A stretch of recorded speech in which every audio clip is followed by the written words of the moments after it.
발표자들께서 오늘 여기 PPT 자료를 쓰시기 때문에 그냥 여기서 간단히 인사만 먼저 드리고 내려가도록 하겠습니다.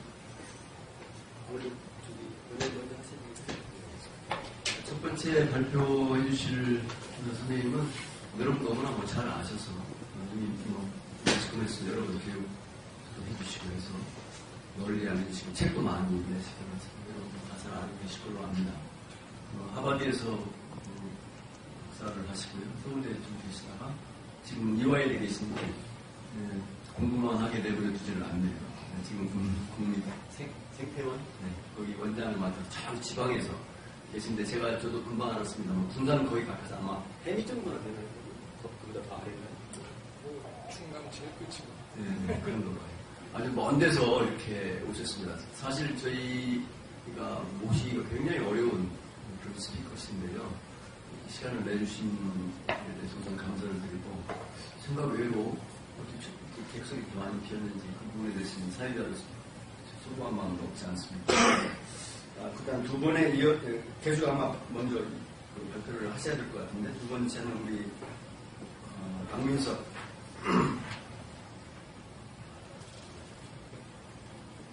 한국대 교수님께서 정책학자가 본 통속 이렇게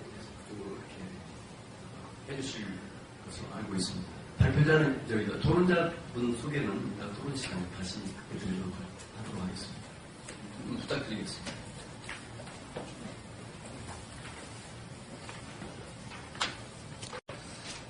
다만 지금 팔자에 없는 국가기관의 행정장이 어쩌다가 돼갖고 정책의 중요성에 대해서 지금 절감하고 있습니다.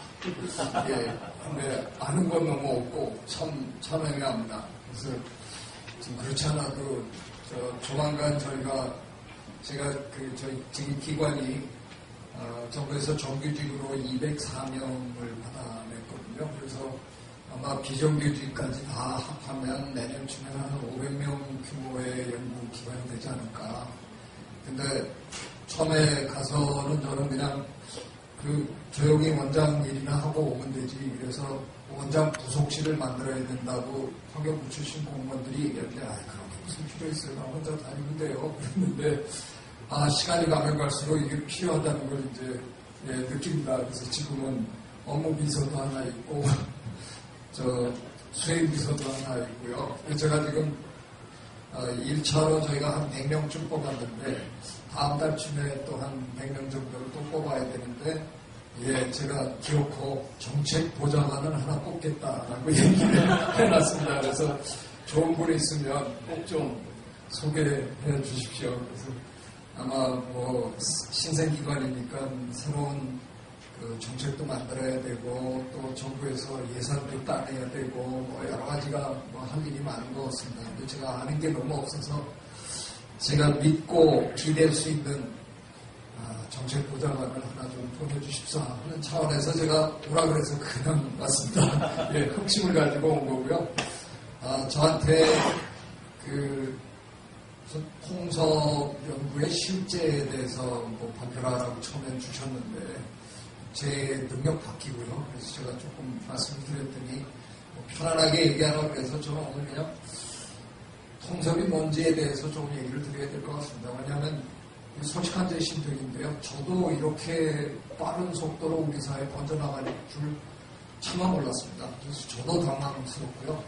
그러다 보니까 이게 별볼 일 없었으면 비판도 일어나지도 않았을 텐데 굉장히 많이 번져나가는 바람에 어떤 의미에서는 그렇게 조금은 덜 다듬어진 면이 상당히 있는데 그래서 비판도 상당히 있습니다. 저는 그건 굉장히 건강한 일이라고 생각해서 통섭에 대한 비판을 하는 자리에는 제가 일부러라도 열심히 찾아갑니다. 그래서 저도 배워야 하니까. 그래서 저는 오늘 제가 생각하는 통섭에 대한 얘기를 조금 드리고요. 그 다음에 이제 우리 박 교수님이 상당 부분 또 비판을 해 주실 것 같고 또 토론하시는 두 분 선생님들 말씀 듣고 어차피 이거는 제가 보기엔 다듬어가는 문제지 제가 무슨 통섭학이라는 게 있어서 통섭학의 일가를 이룬 사람도 아니고요. 그래서 권위적으로 뭐 이렇게 할 그런 분야도 전혀 아닌 것 같습니다. 그래서 제가 이렇게 한번 출발을 해보겠습니다. 왜 통섭이 나올 수밖에 없었나 하는 거는 어쩌면 이런 데서 출발하는 거죠. 우리는 모두 그래도 학문을 한답시고 앉아있는데 진리가 우리가 만들어 놓은 학문의 경계를 전혀 존중해주지 않는다는 데서 출발하는 겁니다. 제가 생물학을 하는 사람인데 생물학의 울타리 안에 앉아서 평생 연구를 합시고 하고 있는데 만약에 진리 선생님이 저희 집에 한 번도 안 찾아와 주시면 전 학자랍시고 평생 살았는데 아무 쓸데없는 짓을 한 거 아닙니까? 근데 진리가 어떤 작은 주체에서 이렇게 돌아다닌다기보다는 상당히 거대한 어떤 형체로 여러 학문에 이렇게 걸쳐 있겠죠. 근데 이제 우리는 그걸 한 몫의 통으로 연구할 수 없기 때문에 그걸 쪼개서 부분을 들여다보는 연구를 우리들이 또 해본 거잖아요. 특히 20세기 후반부가 아주 전형적으로 자연과학이 주도하면서 환원주의적인 접근 방법이 꽃을 피우게 되니까 점점 더 분과 학문의 시대로 돌입하다가 세기 말을 맞으면서 또 그게 어쩌다 보니까 그냥 단순한 세기의 끝이 아니라 하나의 밀레니엄의 끝이다 보니까 새로운 밀레니엄을 생각하면서 굉장히 많은 사람들이 이 분과 이렇게 쪼개놓은 게 과연 옳은 거냐 하는 이제 반문을 제기하기 시작했고요. 그래서 과연 부분을 다 합쳤을 때 전체가 될 것이냐 하는 문제를 가지고 많이 고민하다가 어쩌면 학문의 세계, 학문의 역사에서 여러 번 있었던 일이겠죠. 쪼갰다가 붙였다가 쪼갰다가 붙였다가 이런 일들이 있었는데 상당히 그 세기 말적인 그런 그 단계도 지나고 또 밀레니엄을 맞이하면서 이 문제가 그 전례 없이 좀 많은 사람들의 관심사가 될 수밖에 없었지 않은가. 사실 이거는 우리가 어제 오늘 아는 사실이 아니잖아요. 학문의 경계를 이렇게 구분 지어놓고 한다는 게 큰 의미가 없다는 걸 알고 있었습니다. 그래서 더 오래전부터 우리 이런 그 접근 방법을 사용했죠. 이른바 간학문적 또는 학제적이라고 번역하는 한 2, 3년 전인가요? 그 당시 학술재단 시절에 연구비 신청할 때 이 단어가 안 들어가면 연구비 받기 힘든 시절이 있었습니다. 반드시 interdisciplinary 하다는 걸 강조해야 되는. 근데 문제는 진짜로 뭐가 interdisciplinary 한 거냐 하는 거에 대해서는 학술재단도 답을 주지 못했습니다. 그래서 저는 이제 서울대에 있을 때 총장님 지시로 저희가 그 철학과의 김남두 선생님을 제 대장으로 해갖고 제가 한 6명인가 모여가지고 한 6개월 동안 도대체 인터디스플리너리가 뭐냐 하는 걸 공부를 했습니다. 그래서 작은 보고서를 낸 기억이 있는데 결과적으로 그 보고서가 학술재단에 전달이 됐고 그다음에 이제 학술재단이 뭔가 그래도 체계적으로 한답시고 했는데 현실은 영 그렇지 못했습니다. 해보셨잖아요. 웬만한 분들 다 이른바 인터디스플리너리 어프로치의 그 프로젝트를 다 해보셨는데 그 연구 지원서 쓸 때 모여서 썼어요. 다 합해야 되니까. 그 연구비 받고 난 다음에 또 한번 모였어요. 왜냐하면 연구비 나눠야 되고 업무 분장해야 되니까. 근데 실제로 연구하는 동안에 별로 모여본 기억이 저는 별로 없었어요. 그러다가 어느 날 갑자기 PI 선생님이 보고서 빨리 줘. 그래가지고 드렸더니 그냥 쿡 찍어서 제출하셨더라고요. 간학문적 어떤 그 기대를 가지고 했는데 사실은 그냥 다학문적 유희를 하고 끝나는 경우가 너무 많더라고요. 너무 많은 분야의 그 사람들이 그냥 모여서 제가끔 뭔가를 꺼내놓고 한 번도 이렇게 섞여보는 경험이 별로 없습니다. 최근에 들어서는 사실은 큰 차이가 있는지는 정말 모르겠는데 언어라는 게 되게 그렇잖아요. 언어가 그 용도를 다 해버리면 비슷한 말이면서도 또 새로운 말로 우리가 옮겨 타야 되는 환경미원, 청소부 다 같은 말이겠지만 옮겨 타야 되고요. 그런 것처럼 최근에 이제 학계에서 들리는 얘기는 인터도 아니고 이제 트랜스로 가 있죠. 저는 범학문적이라고 번역하는데 지난번 과학원에서는 초학제적이라고, 예, 고등과학원에서는 그렇게 또 해가지고 이제 하던데, 만약에 인터디스플리너리랑 정말 차이점이 있느냐고 물으면, 인터디스플리너리는 두 학문 간에 이렇게 만남을 중시한다 그러면, 이제 트랜스디스플리너리는 진짜 학문 간의 넘나듦을 강조한다고 보시면 되는 거죠. 지금 뭐 국제학회 가보시면은 더 이상 인터디스플리너리 얘기하는 사람 굉장히 드물고요. 대부분의 분들이 트랜스디스플리너리라는 용어를 사용하죠. 그러나 용어는 분명히 달라졌는데 실제로 우리가 이렇게 정말 하고 있느냐 하는 건 또 한번 생각해 봐야 합니다. 제가 경제학 얘기 하나 하면서 문제를 한번 제 나름대로 한번 짚어보겠습니다. 클린턴 대통령이, 그리고 클린턴 후보가 바보들아 결국은 경제 아니냐 이러면서 이제 대통령이 되셨는데, 누가 경제 대통령 하고 싶지 않은 대통령이 세상에 어디 있겠습니까? 대통령으로서 해야 되는 가장 중요한 일이 잘 먹고 잘 살게 해줘야 되는데, 이게 뭐 역대 대통령님들 보면 다 하겠다 그러면서 뭐 대충 다 실패하시잖아요. 왜 그러냐? 경제가 너무 어려운 거기 때문에 그렇잖아요. 지난번 2008년 미국발 경제위기, 서프라임 모기지스라는 회사 하나가 넘어졌는데 줄줄이 다른 회사들이 넘어지더니 미국 경제 전체가 고탄에 빠지고 세계 경제가 그냥 흔들려 버렸습니다. 경제학이 깜짝 놀랐던 거죠. 왜 이런 일이 벌어져야 되나. 그러고는 그 다음부터 2008년부터 몇 년 동안 세계 경제학계는 모이면 경제학이 뭐가 잘못된 거냐를 계속 자성의 목소리를 하더니 3년 전인가 미국 경제학회에서 결론을 낸 게 하나 있어요. 참 저는 읽으면서 말이 안 된다고 생각한 겁니다. 인간의 탐욕이 불러일으킨 재앙이었다, 이렇게 결론을 내는데, 저는 그냥 읽는 순간 적어도 경제학만큼은 이런 얘기할 자격이 없다라고 생각을 했습니다. 왜? 경제학이라는 학문은 경제의 주체인 인간이 완벽하게 합리적이다라는 전제하에 하는 학문입니다. 그런데 그 주체가 탐욕을 부려서 그랬다. 이건 학문 자체를 부정해버리는 우스꽝스러운 일을 사실은 한 거죠. 하지만 어떻게 하겠습니까? 현실은 더 이상 경제학은 예전의 경제학으로는 지금 현대 사회의 이 경제 활동을 담아내기 어려운 시대가 된 거죠. 그래서 이제 경제학도 이 동물의 심리, 행동, 본성에 이제 관심을 갖기 시작한 겁니다. 사실은 시작은 2002년부터 했잖아요. 본격적으로 2002년 노벨 경제학상을 데니얼 카네만 심리학자가 받았죠. 그 경제학이 심리에 관심을 갖기로 아주 대놓고 표명을 한 건데, 공부가 미처 안 끝났는데 그 월스트리트의 그 탐욕 덩어리, 대부분이 하버드 출신들인데 네, 머린 좋고 뭐 지돈 굴리는데 그냥 하다가 그게 걷잡을 수 없이 세계 경제를 그냥 막 무너뜨려버린 사건이 벌어진 거죠. 그래서 지금 이런 것까지는 우리가 생각합니다. 이게 진화심리학자들이 한 연구인데요.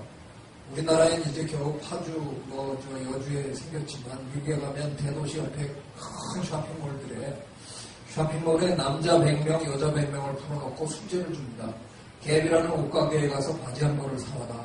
그 남자들은 여기 모래 잘 안 오니까 어딘지 몰라가지고 주차하고 들어가서 안내판 보고 갭 가서 옷 갈아입기 죽어도 싫어하잖아요. 우리는 탈의실 들어가서. 그래서 대충 재보고 된 것 같다. 그리고 사갖고 갔습니다. 그게 평균 6분 걸리는 일이었어요.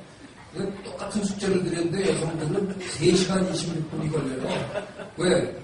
온 김에 둘러보시잖아요. 우리 남자들은 그냥 하나 사러 가서 사면 바로 빠지는데, 여성들은 그날 사러 온 거랑 전혀 상관없는 거를 쭉 둘러보시길 좋아하세요. 백화점도 가셨다가 보석가게도 기웃거리셨다가 구두가게 가서 신발도 신어보시고, 이렇게 우리가 같은 종인데 이렇게 다릅니다. 이런 다른 이유가 예전에 우리가 수렵 채집 생활을 하던 동물이었기 때문에, 남성은 수렵을 하다 보니까 동물 쫓아가서 잡으면 곧바로 등에 메고 집으로 돌아와야 되는, 갭에 가서 옷 샀으면 곧바로 빠져나오는 속성이지만, 여성들은 오늘도 허탕치고 돌아올 남정네들 걱정 때문에 집 주변에서 채소, 견과류를 모았잖아요. 채집을 했잖아요. 그냥 쌀이문 열고 나가면 달래냉이, 쓴가루가 이렇게 기다리는 게 아니니까 계속 조사해야 됩니다. 언제 쑥이 언제 나오나 어디에서 나오나 그러다 보니까 그 버릇을 못 고치셔갖고 지금도 이제 노래가 풀어놓으면 그렇게 조사하고 다니시는 거거든요. 이런 걸 우리가 알기 시작하면 경제학이나 경영학이 달라질 수 있다는 거죠. 거기다가 이제는 우리가 아예 뇌과학이니 인지과학이니 진화심리학으로 인한 학문들의 도움을 받아서 나 갭에 가서 바지 사야 되는데 그러면서도 신발 신어보고 계시는 여성의 머릿속에서는 무슨 일이 벌어지고 있나 하는 걸 이제 들여다보는 시대가 됐습니다.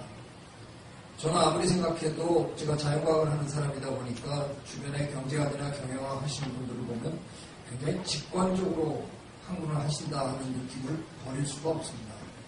경제학 하시는 분들 그래서 탁 그려놓고 피팅하기 시작하시고 경영학 하시는 분들 그냥 그린 오션, 블루오션 그런데 전 블루오션 듣자마자 왜 그린이면 안 되나요? 뭐 이런 질문을 할 수밖에 없었고 굉장히 직관적이라는 생각이 드는데 저는 그걸 폄훼할 생각은 전혀 없습니다. 그런 학문들의 직관이 굉장히 중요한 거잖아요. 거기다가 자연과학에 이런 학문의 객관이 보태지면 절대로 나빠질 이유가 저는 없다고 생각합니다. 그래서 지금 경제학은 모입니다. 제가 그 슬라이드를 뺐네요.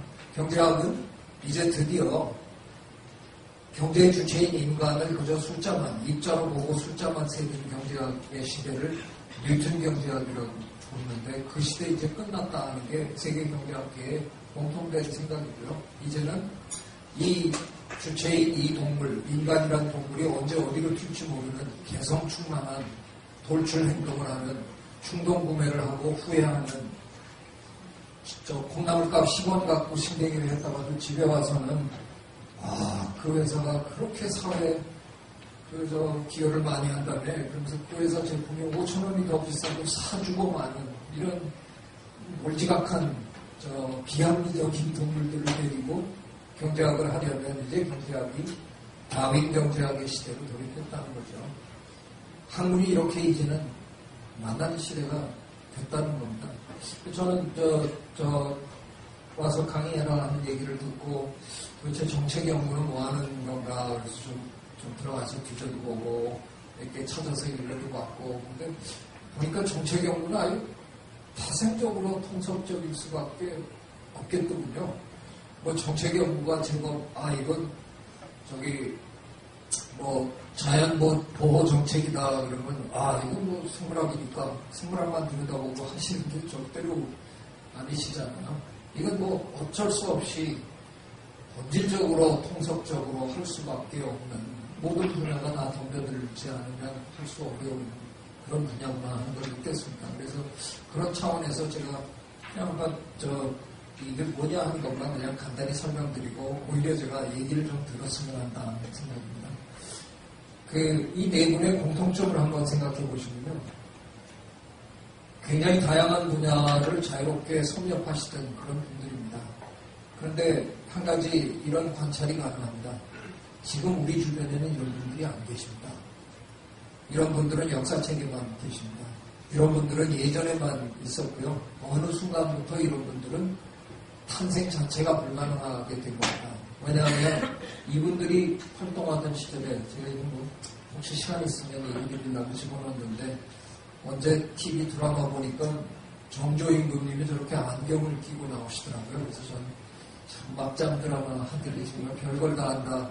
그러다가 사극이 이 정도 해도 되나. 그래서 조선왕조실록을 읽어봤더니 정조임금님은 진짜로 안경을 끼셨더군요. 이게 그냥 사람 만날 때 낀 건 아니고 직무 보시고 거의 불면증 환자셨다고 그러죠. 밤새 책 읽으셨는데 그럴 땐 안경을 끼고 읽으셨다 그러는데 정조임금님이 수원에 화성을 축조하셨잖아요. 그때 정약용 선생을 이제 데리고 일을 하신 거 아니에요.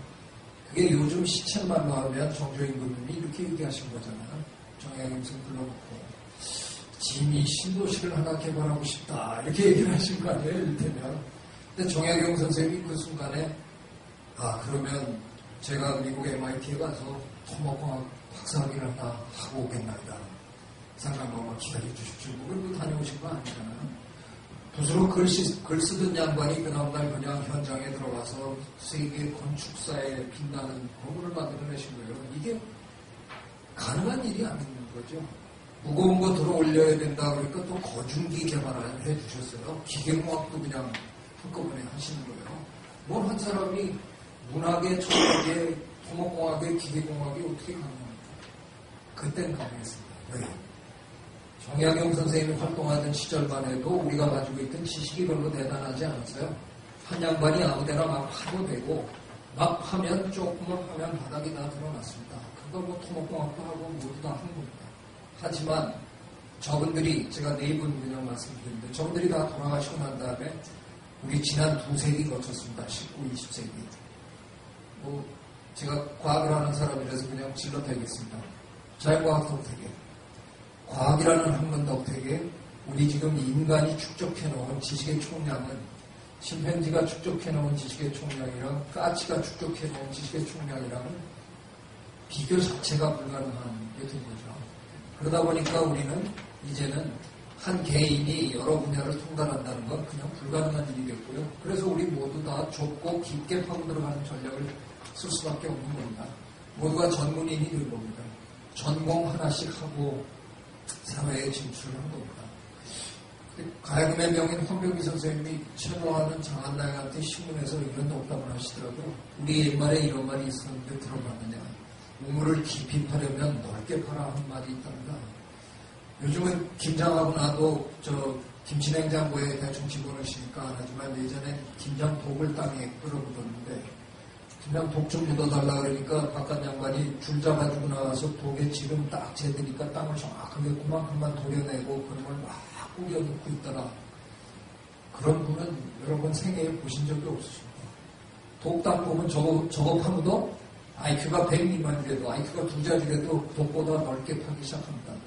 굉장히 단순한 논리인데 문제는 우리는 이렇게 파는 거에 익숙해 있는데 지금 세상은 우리더러 이렇게 파는 겁니다. 그래야 깊게 들어갈 수 있다는 겁니다. 그럼 어떻게 해야 됩니까? 개인이 하면 넓게 시작해야 됩니다. 아주 넓게. 전 학문 분야에 걸쳐서 모든 학문에 걸쳐서 파야 되는 겁니다. 그건 불가능합니다. 그래서 우리는 개인은 이렇게 팠는데 실제로 우리가 해결해야 되는 문제는 이렇게 되어 있으니까 여기서 어쩔 수 없이 나올 수밖에 없는 개념이 통섭일 수밖에 없는 겁니다.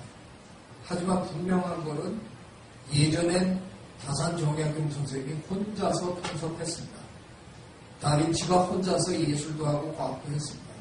하지만 이제는 그 불가능합니다. 그렇다면 통섭은 이제는 집단 행동이 돼야 된다는 거죠. 저 같은 생물학자도 정책학 하시는, 행정학 하시는 선생님들하고 같이 만나서 같이 할 수 있다는 겁니다. 어떻게 보면 통섭은 그렇게 단순한 데서 출발한다고 볼 수 있습니다. 사회적으로 보면 저는 우리나라에서는 이게 정말 필요한 시대가 왔다고 생각합니다. 도대체 2만 불이 뭐길래, 국민소득이 2만 불이 뭐길래 우리 지금 한 10년째 이 근처에서 빠져나오질 못하고 있습니다. 저주를 받은 나라도 아니고 왜 그래야 되느냐. 근데 결국은 우리가 뭔가 정책적으로 이걸 풀어내야 되는 시점에 온 것 같은데 저는 이런 얘기 많이 합니다. 우리나라 요즘 차들 보면 참 성능도 좋고 모양도 좋고 우리 숙제 제법 잘합니다. 자동차 잘 만들어봐라. 제법 잘 만듭니다. 반도체도 잘 만들고 배도 잘 만들고 기기는 지금 뭐 세계 최고입니다. 근데 우리가 출제를 못합니다. 제가 보기에는. 우리가 먼저 문제를 내고 세상이 그 문제를 풀면서 따라오는 게 제가 생각할 때는 아무것도 없습니다. 남들이 해야 그걸 우리는 따라가면서 그냥 숙제하면서 숙제는 잘합니다. 스티브 잡스가 아이폰 만들었는데 지금 아이폰보다 우리 갤럭시가 더 많이 팔고 있으니까 참 기가 막힌 노릇입니다. 다만 문제는 출제한 사람은 쉽니다. 문제 내놓고 삶의 질을 즐깁니다. 숙제한 놈은 밥을 살 수밖에 없는 겁니다. 선진국과 후진국의 차이가 저는 선진국은 출제하는 나라고 후진국은 숙제하는 나라라는 생각이 듭니다. 이제는 우리가 제도적으로 출제할 수 있는 나라가 돼야 된다 하는 얘기를 저는 열심히 하고 다닙니다. 도움이 될까 해서 그냥 시덥지 않은 얘기 하나만 보태겠습니다. 저는 뭐 평소에는 신문에 글을 늘 쓰면서 정부 비판하기 바쁜 사람인데요. 제가 뜻밖의 비판적이면서도 약간 혹시 그리고 갸우뚱거리게 저를 만든 게 이겁니다. 창조경제를 박근혜 대통령이 들고 나오셨는데 이게 애매합니다. 이게 뭔지 아는 사람이 없는 것 같아요. 제 생각에는. 전 과연 대통령님도 알고 얘기하셨나 제가 의심을 좀 하고 있는데 큰일 날 소리겠지만 아무도 모르기 때문에 장관님들이 다 나와서 설명을 시도했는데 우리는 여전히 모르겠어요. 장관님들이 다 버벅거리니까 전 국민이 덤벼들었습니다. 대한민국에서 지난 1년 동안 창조경제 한 번이라도 머릿속에 생각 안 해본 사람 생각이 없을 것 같아요. 우리 5천만 두뇌가 집단재해성을 일으키고 있습니다. 전 세계가 부러워하는 5천만 개의 가장 탁월한 뇌들이 지금 창조경제가 뭐냐 하고 덤벼들었습니다. 좀 잘하면 무슨 일 날 것 같은 생각도 듭니다. 창조경제 다음 정부가 이걸 이어갈 이유는 절대로 없겠죠. 우리 무조건 바꾸니까. 이거 한 3년 반 정도 이제 기껏해야 3년 반 남았는데 3년 반 동안에 우리 정부, 지금 박근혜 정부가 여기서 지금 노리는 게 과연 뭘까 하고 한번 생각을 제가 해봤는데요. 애플 같은 회사 한 100개쯤 지금 만들어 보려고 이걸 시작했잖아요. 그렇습니까? 애플 한 개만 만들면, 삼성전자 같은 회사 2개만 더 만들면 엄청난 대박을 치는 겁니다. 이게 불가능할까? 우리는 비빔밥이라는 걸 비벼 먹는 사람들인데 서로 어울리지도 않는 것들을 섞어서 새로운 맛을 창조할 줄도 아니고요. 비빔밥까지 갈 것도 없더라고요. 우리 매번 이 밥 먹을 때요. 숟가락으로 밥 한 술 떠놓고 젓가락으로 이번엔 내가 이렇게 섞어볼까, 내가 이렇게 섞어볼까 한 번도 똑같이 먹는 적이 없습니다. 계속 바꾸면서 먹어요. 서양 사람들은 자기가 먹어야 되는 음식이 이렇게 큰 접시에 그냥 담겨 나오는데 뭘 먹어야 될지는 그 양반들은 고민을 안 하잖아요. 그것만 비우면 됩니다. 그래서 우리처럼 세련된 젓가락을 사용하는 게 아니라 농기구 같이 생긴 쇠사람처럼 생긴 거 있잖아요. 뭘 이렇게 쓸어 이으면서 대화를 즐기는데 서양 사람에게는 식탁이 대화의 장입니다. 근데 우리는 못하는 이유가 지금 그게 농담입니다만 끊임없이 새로운 조합을 만들고 새로운 창조를 하기 위해서 그렇게 합니다. 제가 이 얘기 왜 드리느냐, 결과적으로는 결국은 이제는 서로 간에, 학문 간에도 서로 간에 만나지 않으면 창조적인 걸 해내기는 대단히 어려운 시대가 됐다는 겁니다. 이 방안에는 저랑 분명히 공유하는 바가 있으실 텐데요. 예전에 학창시절에 가지 않는 길이라는 걸 외우셨잖아요. 시.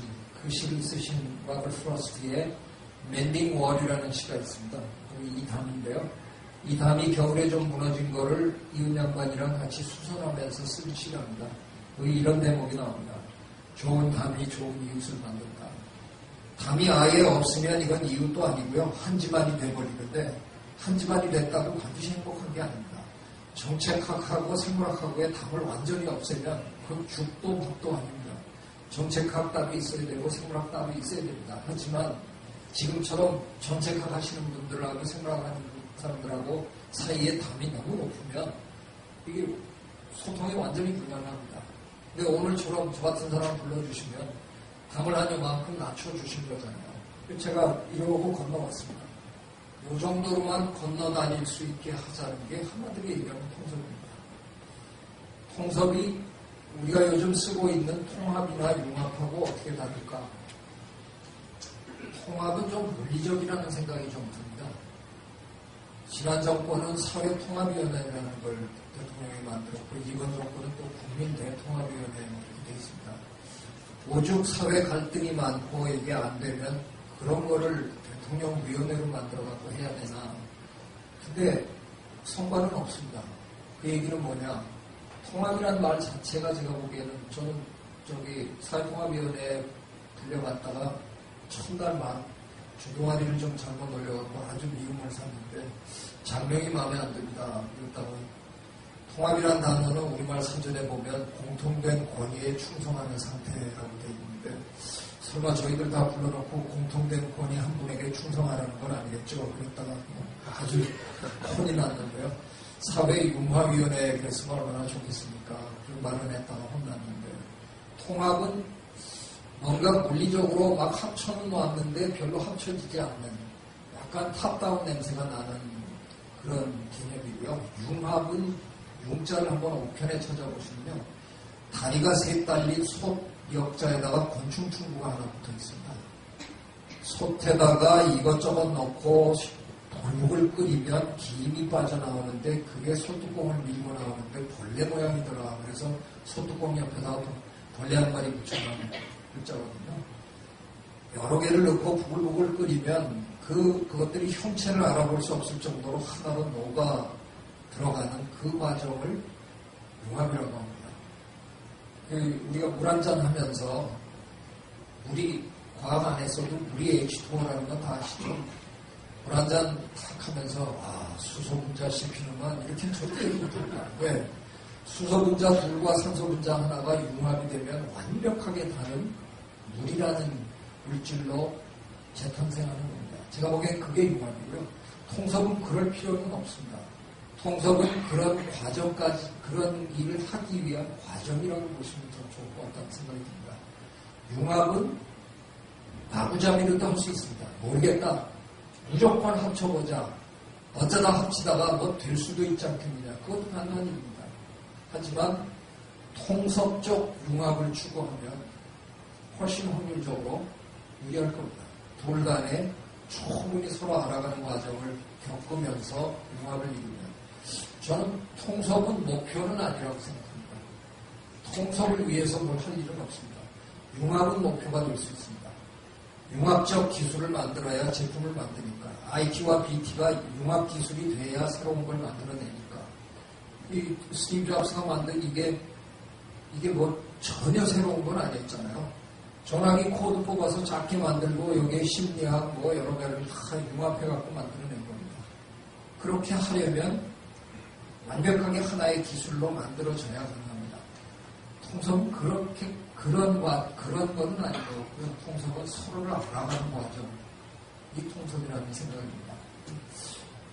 윌슨 교수님이 컨실리언스라는 책을 쓰실 때 용어는 컨실리언스라는 용어는 윌리엄 휴월 영국의 자연철학자 윌리엄 휴월의 용어를 가져다 썼는데 휴월이 생각했던 컨실리언스는 마음에 안 드셨던 것 같아요. 휴월은 강의 비유를 했었어요. 작은 지류들이 모여서 큰 강이 된다. 근데 윌슨 쌤 단어는 가져다 썼는데 철저하게 환원주의적인 통섭을 생각하신 거예요. 인문사회학 솔직하게 방법은 너무 부족하지 않느냐. 자연과학이 분석해 주겠다. 그럼 그걸 토대로 해서 일들 하시면 되겠다는 식의 결과적으로는 물리학으로 모든 게 수렴될 수밖에 없지 않느냐 하는 주장을 강하게 펴는 바람에 인문사회학자들한테서 굉장한 저항을 받게 된 거죠. 저는 좀 약간 제가 실수했는지 어떤지는 결과적으로는 잘 모르겠는데 제가 그 책을 번역하면서 쓸데없는 짓을 하나 했습니다. 책만 그냥 번역할 걸 제가 서문을 너무 길게 썼어요. 근데 그 서문에다가 제가 나는 윌슨 교수님과 생각이 다르다라는 걸 제가 분명히 밝혔거든요. 동양 백그라운드가 있어서 그런지 저는 환원주의 자연과학자이면서도 환원주의에 그냥 완전 신봉하는 사람은 아닙니다. 결국은 윌리엄 휴월의 강의 비유는 굉장히 동양적인 겁니다. 동양의 학문이 두루두루 보다가 결국은 깨우친다라는 뜻이면 이게 영국에서 통하지 않았던 이유가 영국 사람들의 사고방식에 어울리지 않았던 거죠. 미국의 윌슨 교수도 그 사고방식은 별로 받아들이고 싶지 않은 거죠. 하지만 우리가 진짜 이번 세기에 학문 간의 소통을 진짜 이루려면 저는 인문학과 자연과학이 진짜로 만나야 된다. 자연과학이 풀어주고 인문학이 거기서 가치 형성이나 해라. 뭐 이거는 좀 아닌 것 같아요. 그래서 저는 호상적 통섭을 원한다. 인터랙티브 컨실리언스를 원한다라고 제가 썼는데 이게 혼란을 많이 일으킨 것 같아요. 혼란의 간단은 조금 죄송한데요. 저를 비판하시는 분들 중에 여러분이 나중에 알고 보니까 책을 안 읽으셨더라고요. 제 서문만 읽으시고 제 서문이 윌슨 선생님이 하시는 얘기인 줄로 생각을 하시고 덮으셨는데, 뭐냐면 컨실리언스라는 그 책이 굉장히 읽기 어려운 책입니다. 그야말로 양자역학에서부터 문화이론까지 그냥 전부를 훑으니까 읽어내기가 굉장히 힘듭니다. 그런데 나중에 외국에서 들어오는 컨실리언스 얘기 들어보면 제가 한 얘기랑 다르거든요. 저는 번역 잘못할까? 저 번역은 똑바로 했습니다. 다만 제가 번역해놓고 저는 조금 생각이 다르다. 이게 혼선을 좀 일으킨 것 같은데, 그래서 저는 이런 자리 마다하지 않고 열심히 달려오는 이유가, 저는 윌슨 교수님의 거기에서 끝나지 말고 다음 단계로 갔으면 좋겠습니다. 그래서 서로 소통했으면 좋겠습니다. 그래서 오늘 저도 배우고 듣고 배우고 그래서 좀 노력하겠습니다. 예, 감사합니다. 네, 감사합니다.